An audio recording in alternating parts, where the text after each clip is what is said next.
اللغة العربية لغة الدين والقرآن، وأهل الجنة تحيتهم فيها سلام.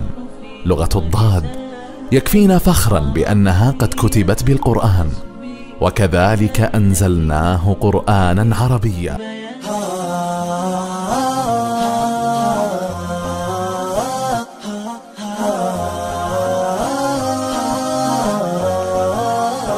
لغتي فيها خلودي، لغتي فيها وجودي، عربي ووريدي نبض بالعربية، عربي ووريدي نبض بالعربية. لغتي يا فيض روحي، بك إيماني وبوحي، أنت عنوان الهوية يا لسان العربية. لغة القرآن أنت وصلاة العابدين، ومن الإعجاز جئت رحمة للعالمين. لغة القرآن أنت وصلاة العابدين، ومن الإعجاز جئت رحمة للعالمين، ومن الإعجاز جئت رحمة للعالمين.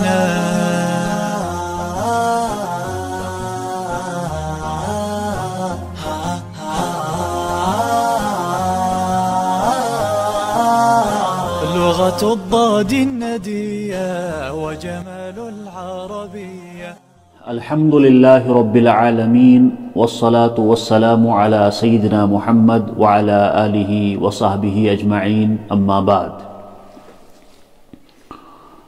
رئيس هذا الحفل الميمون، أصحاب المعالي والسعادة والأساتذة الأفاضل وطلاب وطالبات هذا المعهد، وأيها الحفل الكريم، بداية أحييكم في هذا الصباح المشرق بتحية من القلب يطيب شذاها مسكا وريحانا، وتحمل في طياتها حبا ووفاء، تحية الإسلام الخالدة وتحية أهل الجنة يوم يلقونه سلاما. فالسلام عليكم ورحمة الله وبركاته. أيها السادة الأفاضل والمستمعون الكرام، إننا نجتمع اليوم تحت رئاسة فضيلة الشيخ ومدير هذا المعهد صاحب السمو الدكتور عبد الرحمن وار حفظه الله تعالى، للاحتفاء بلغة لها مكانة سامية ومنزلة رفيعة في نفوس أهلها أجمعين، فهي أشرف اللغات وعالاها وأكملها وأبقاها. إنها اللغة العربية في يومها العالمي 18 من ديسمبر لعام 23 و2000 الميلادي. إنها لغة حباها الله حرفا خالدا، فتضوأت أبقا على الأكوان، وتلألأت بالضاد تشمخ عزة وتسيل شهدا في فم الأزمان. وقبل أن نتقدم إلى الأمام ونبدأ برنامجنا بالخطبات والمقالات، أريد أن نستمع إلى آيات من القرآن الكريم، فإن خير بداية لكل بداية آيات عطرة من القرآن الكريم. أعوذ بالله من الشيطان الرجيم. بسم الله الرحمن الرحيم.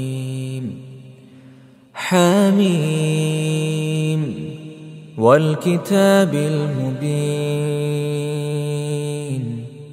إنا جعلناه قرآنا عربيا لعلكم تعقلون، وإنه في أم الكتاب لدينا لعلي حكيم. أيها المستمعون الكرام، من المعلوم أن اللغة العربية لغة الأجيال. لا تلمني في هواها، أنا لا أهوى سواها، لست وحدي أفتديها، كلنا اليوم فداها. والآن حان وقت أن نتعرف عن هذه اللغة من طالبات هذا المعهد تحت موضوعات مختلفة، ولهذا نلتمس من الطالبة الكريمة حمنا أن تلقي كلمات وجيزة حول الموضوع تاريخ اللغة العربية وأصلها، فلتتفضل مشكورة. إن اللغة العربية من أقدم لغات العالم وأسهلها نطقا وكتابة وأفصحها بلاغة وبيانا، وفي أصلها يقال إنها من كلمة الإعراب أو الأروبة أو الأوروبية، أي الفصاحة والوضوح والبيان. ولدى اللغويين في أصلها العديد من الأعراب، فيذهب البعض إلى أن يعرب بن قحطان كان أول من أعرب في لسانه وتكلم بهذا اللسان العربي، فسميت اللغة العربية باسمه يعرب.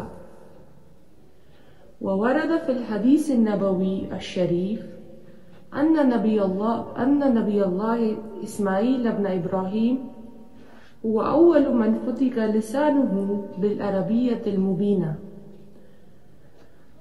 وهو ابن 14 سنة بينما نسي لسان أبيه. وأما البعض الآخرون فيذهبون إلى القول إن العربية كانت لغة آدم عليه السلام في الجنة، ولكنه لم يعرف على وجه الدقة متى ظهرت كلمة عرب. ومعنا طالبة أخرى نفع الذكرى نريد منها أن تتكلم حول عنوان مكانة اللغة العربية وأهميتها للمسلمين، فلتتفضل مشكورة.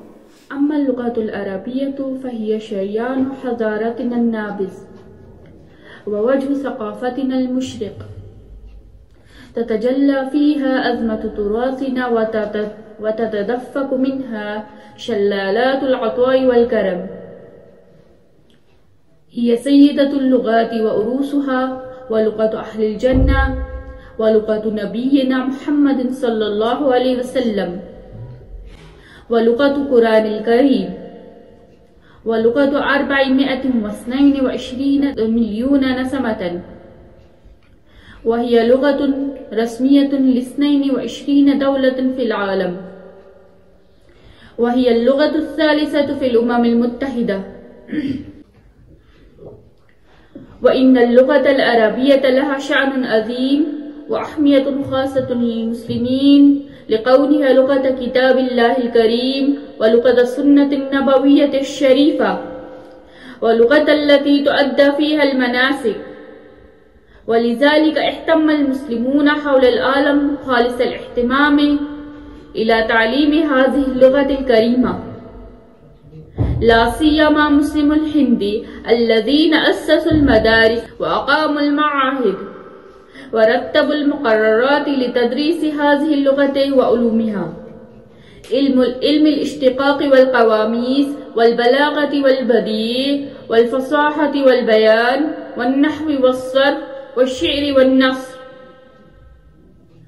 ولكونها لغة العلوم الدينية، التفسير والحديث والفقه والفلسفة والسيرة والتاريخ، فأجادوا وأشادوا فيها حتى قيل نزل القرآن في العرب، وقرئ في مصر، وكتب في اسطنبول، وفهم بالهند. وعندنا عنوان آخر وهو إنشاء المدارس والمعاهد في الهند. أريد من الطالبة إفلا فياز أن تأتي بما عندها من المعرفة لهذا الموضوع، فلتتشرف. في الهند منذ البداية اهتموا بهذه اللغة وآدابها، اهتمامهم بالإسلام والتعاليم الدين، بما كانوا يحتاجون لفهم الشريعة إلى تعلمها، فأنشأوا المدارس والمكاتب والمعاهد الدينية التي كان الأساتذة أن يتركزون على اللغة العربية اهتماما بالغا، حتى لم يستحيوا تدريس دواوين الشعراء المشركين والملحدين مثل ديوان امرئ القيس وديوان متنبي، وكل ذلك دركا وإتقانا في هذه اللغة. ومن أهم تلك المدارس الإسلامية أم المدارس الجامعة الإسلامية دار العلوم بديوبند، دار العلوم لندوة العلماء بلكنو، والمدرسة السلفية الشهيرة ببنارس، ومدارس معروفة في ججرات، ومدارس عديدة في حيدرباد، ومدارس جيدة في كشميرنا قديما مثل الكلية الشرقية الإسلامية براجوري كدل سرينجر، وكلية مدينة العلوم بحضرة بل سرينجر، والكلية الحنفية بنور باغ سرينجر، وجديدا مثل دار العلوم البلالية ودار العلوم الرحيمية والكلية السلفية سرينجر ومدارس عديدة أخرى. ولم تتخلف حكومتنا الأهلية بهذا الصدد، فأنشأت الأقسام والشعب في جامعاتها مثل جامعة كشمير في سرينجر، وجامعة بابا غلام شاه في جامو، والجامعة الإسلامية بأبنتيفورا في كشمير. شكرا. والآن ألتمس من الطالبة العزيزة رونق منزور أن تلقي كلماتها عن الموضوع مساهمة معهدنا في نشر هذه اللغة في كشمير، فلتتفضل. ومن جملة هذه المدارس والمعاهد معهدنا معهد اللغة العربية والدراسات الإسلامية، الذي فتح قبل قرب 30 سنة لتدريس هذه اللغة بما كانت أساسا وكيانا لفهم كتاب الله الكريم وفهم السنة النبوية الشريفة والعلوم الإسلامية الأخرى، فيفتح أبوابه باكرة كل بكرة يروي قليل الدارسين حتى يشعر الطلبة بكأنهم يقظون ساعات الصبح في أي جامعة عربية من جامعات العرب. وإن لهذا المعهد دورا هاما في نشر اللغة العربية في هذه الأجواء، ومساهمته جليلة في بناء بيئة عربية بين تلاميذ هذه اللغة، حتى طال صيته إلى الآفاق فجعلت أفئدة الناس تهوي إليه، يأتون على كل زامل ومن كل فج عميق. وهو أول معهد تدرس فيه مقررات تحتوي معظمها على اللغة والأدب، ومن بينها كتاب العربية للناشئين لغير الناطقين بها، الذي اهتمت به وزارة المعارف للمملكة العربية السعودية، والقواعد العربية الميسرة من إعداد جامعة الملك سعود بالرياض، والنصوص من الحديث الشريف، والمسعف في تفسير سورة يوسف للعالم الشهير الدكتور عبد الرحيم، وقواعد الإملاء العربي للأستاذ الدكتور عبد الرحمن وار مؤسس هذه المعهد ومديره.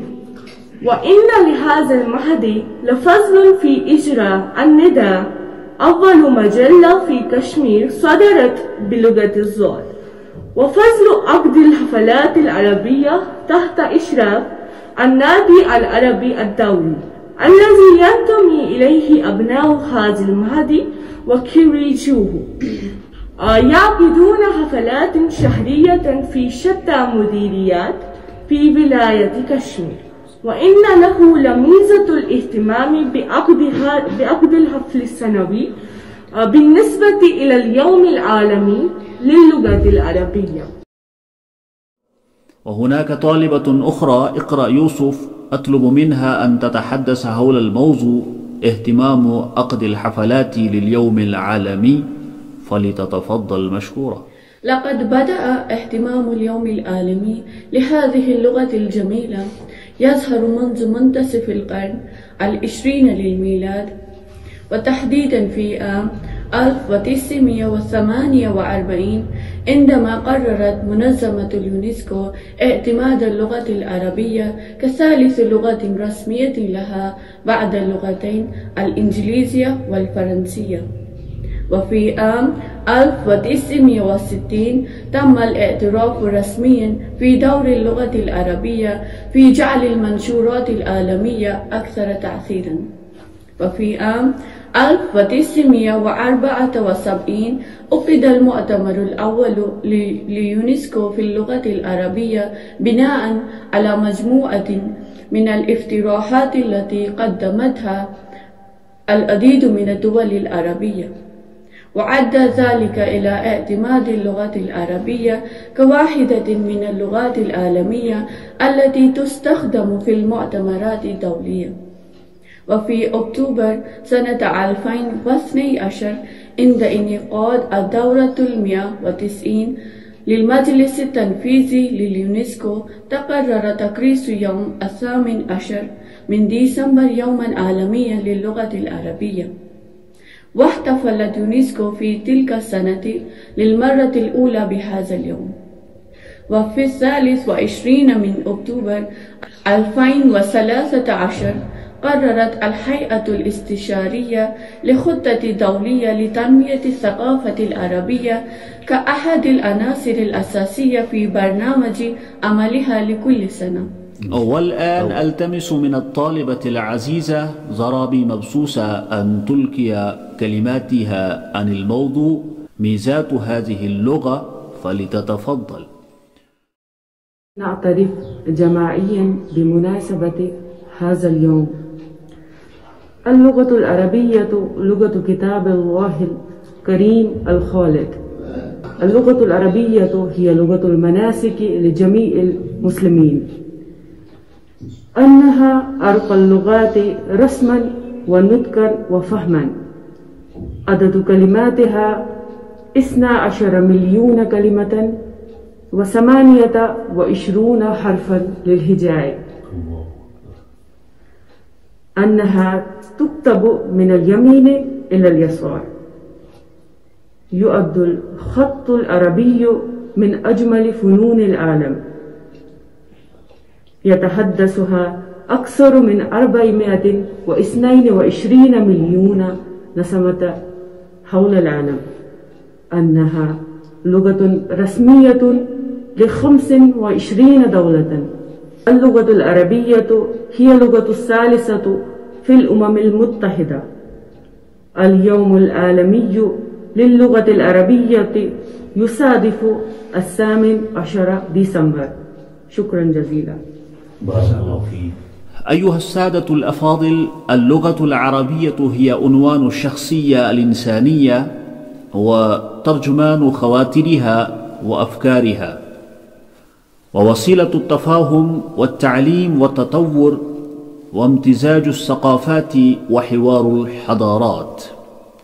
لذا صار لزاما علينا أن نهتم بها ونعلي من شأنها ونبذل كل الجهد لازدهارها ثم لنشرها بين ربوع العالميين. ولكن كيف نتقن في هذه اللغة العربية؟ أريد أن نسمع أخيرا كلمات قيمة جامعة من رئيس الحفلة، فألتمس من حضرة المعالي فضيلة الشيخ دكتور عبد الرحمن بار دامت بركاتهم العالية أن يتشرفنا بكلماته الثمينة، فليتشرف مشكورا. بسم الله الرحمن الرحيم. السلام عليكم ورحمة الله وبركاته. سماحة المعلمين والطلبة الأعزاء، أنا لا أطيل الكلام بل أتحدث بكلام موجز. فإن الأصل في إتقان اللغة العربية وبراعتها هي البيئة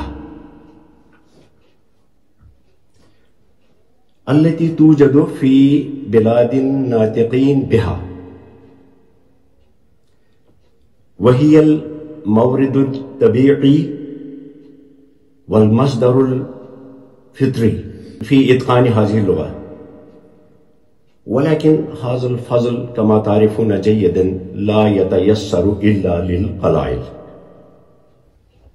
هناك القلائل الذين تتيسر لهم الفرصة في البلاد العربية الدول العربية لغرز ما،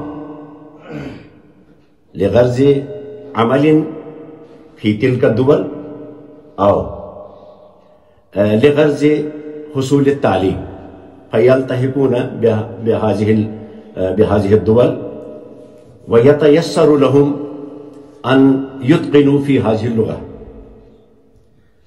أما الطلبة الذين لا يحظون بهذه السعادة فعليهم أن لا يقنطوا من رحمة الله، وعليهم أن يتابعوا بعض النقاط المهمة التالية. انظروا إلى الشاشة كيف نتقن في هذه اللغة. الانتفاع من موارد شتى، فالأول على الطالب أن ينتفع بها، وهي حفظ الآيات القرآنية والأحاديث النبوية الشريفة. يعني هو الطالب يذهب إلى المسجد فيسمع خطبة إلى خطبة الإمام، فيستمع إلى الآيات القرآنية، فعليه حفظ تلك الآيات الموجزة، الآيات الموجزة، فهذا يساعده في إتقان في هذه اللغة. لعلكم قد سمعتم الحوار بين عالم نبيل كان يهج البيت ويطوف بالبيت، ورأى امرأة تطوف البيت فسألها أسئلة عديدة، فأجابت هذه المرأة أجابت بآيات من القرآن الكريم. كلما كان يسأله سؤالا فكانت تجيبه، وليس هناك وقت أن أشرح تلك الحوار كلها. عليكم أن تقرأوا تلك الحوار، ذلك الحوار الذي جرت بين عالم وهذه المرأة. يعني مطالعة كل يوم عليكم أن تطالعوا القرآن الكريم سواء كانت آية واحدة، وأن تدبروا فيها، وأن تدبروا في كلماتها وتحفظوها. هذا الشيء يساعدكم أن تتقنوا في هذه اللغة، فأول شيء هذا. والنقطة الثانية هو حفظ المفردات والتعبيرات الحديثة. كنت أردت وأزمعت أن آتي إليكم بالأمثلة، ولكن الوقت لا يسمح هنا، فأنا أذكر فقط النقاط المهمة. حفظ المفردات معنى كلمات، حفظ المفردات والتعبيرات الحديثة. إنها قد جاءت التعبيرات الحديثة اختلقتها علماء النبلاء في هذه اللغة. والنقطة الثالثة مهمة هي حفظ الأشعار العربية أسهلها وأبلغها. هناك أشعار كثيرة لشعراء كبار، ولكن هناك بعض الشعراء الذين يقرزون الشعر بسلاسة مع سهولة الكلمات وبسلاسة الكلمات، فيستطيع عندما يتكلم أو يتحدث أو يكتب شيئا فهو يستخدم تلك التعبيرات صحيح وتلك الأشعار العربية. والنقطة المهمة الرابعة هي حفظ ضرب الأمثال. لا يمكن لأحد أن يتقن في هذه اللغة أو يحصل على مهارة حتى لا يحفظ ضرب الأمثال. هي ضرب الأمثال صغيرة، مثلا كل ضرب الأمثال، مثلا هناك من حفر بئرا لأخيه فقد وقع فيه، وكذلك أول الناس صحيح، وهكذا أمثال كثيرة لقد جمعها علماؤنا أسلافنا في كتب مختلفة، وأشهر تلك الكتب مفيد الطالبين، الكتاب الذي جمع فيه علماؤنا الأمثال العربية وضرب الأمثال. فعلى الطالب أن يحفظ تلك ضرب الأمثال العربية وفقاهاتها. فقاهات مثلا أنا أذكر لكم يوما تأخر إمام من المسجد، أنا لا أطيل الكلام بل يعني آتي بإشارة، إمام تأخر من الخطبة يوم الجمعة فكان الناس ينتظرونه، تأخر كثيرا صحيح حتى جرت الغوغاء في المسجد، فكان هناك مجنون وقام ورقي المنبر وخطب بكلام موجز وهي فقاهته، قال: يا أيها الذين آمنوا إن الله جعلكم اثنين فجعل فيكم فقراء وجعل فيكم أغنياء، جعل فيكم فقراء ليصبروا وجعل فيكم أغنياء ليشكروا، فلا غني شكر ولا فقير صبر، لعنكم الله جميعا، قوموا إلى صلاتكم. ما هذه فقاهات لابد أن يحفظ الطالب لتكون لغته لغة جيدة، لغة فصيحة. نعم، هناك نكت أخرى التي يتابعها الطالب للحصول الإتقان في اللغة العربية، وهي نكتة خامسة: قراءة الصحف والمجلات، لها فائدة كثيرة. بمساعدة المجلات والصحف هو يطلع على التعبيرات الجديدة الجيدة التي تختلف بين آونة وأخرى، فهو يطلع عليها. وكذلك الاستماع إلى القنوات العربية لا بد أن تتابعوا هذه النقطة. لا يجلس طالب للغة العربية لهذه اللغة إلا أن يستمع إلى القنوات العربية، سواء كان لدقيقتين أو 3 دقائق أو 5 صحيح، ولكنه يتابع هذه النقطة ويستمع إلى القنوات العربية. هناك تكون يعني قطعات كثيرة والحوار بين العلماء، ولكن أهمها هي الاستماع إلى الأنباء. لا بد أن يستمع الأنباء باللغة العربية تنشر من القنوات المختلفة. والسابع: يتابع الطالب الحوار مع المكالمات باللغة العربية. الطالب عندما يخرج من المعهد ويصاحب واحد آخر ويخرج من هناك، يمشي اثنان فلا يتحدثان إلا باللغة العربية ولا يحاوران إلا باللغة العربية. وإذا اتصلتم بصديقكم بزميلكم في الدرس فعليكم أن تتحدثوا باللغة العربية هاتفيا. والمكالمات عندما لقيتم صاحبكم أو زميلكم فعليكم أن تتكلموا سواء كان لدقيقة واحدة، ولكن لا بد أن يكون الحوار بينكم باللغة العربية صحيح. والمكالمات. والنقطة المهمة الأخيرة عندنا هناك يمكن أن تكون هناك نقاط مختلفة التي تساعدكم في إتقان في هذه اللغة، يمكن أن تكون هناك نقاط أخرى، ولكن عندي الثامن المهم، وهي كتابة قطعة وجيزة على الأقل كل يوم. لا ينام الطالب أو لا تنام الطالبة إلا إذا كتب 2 أو 3 أسطر أو سطرا واحدا، سواء كان إذا لم تكن عنده فرصة فهو يكتب قطعة وجيزة أو فكرة وجيزة صحيح، يكتب ثم ينام. فهذه ما كان لدي في هذا الوقت موجز. ليس عندنا فرصة أن نطيل الكلام، إن شاء الله أشرح هذه النقاط عندما تنعقد الحفلة القادمة إن شاء الله. فأتوقع منكم أن تنتفعوا بهذه النقاط التي تساعدكم على الكلام باللغة العربية والمهارة والبراعة والإتقان في هذه اللغة. السلام.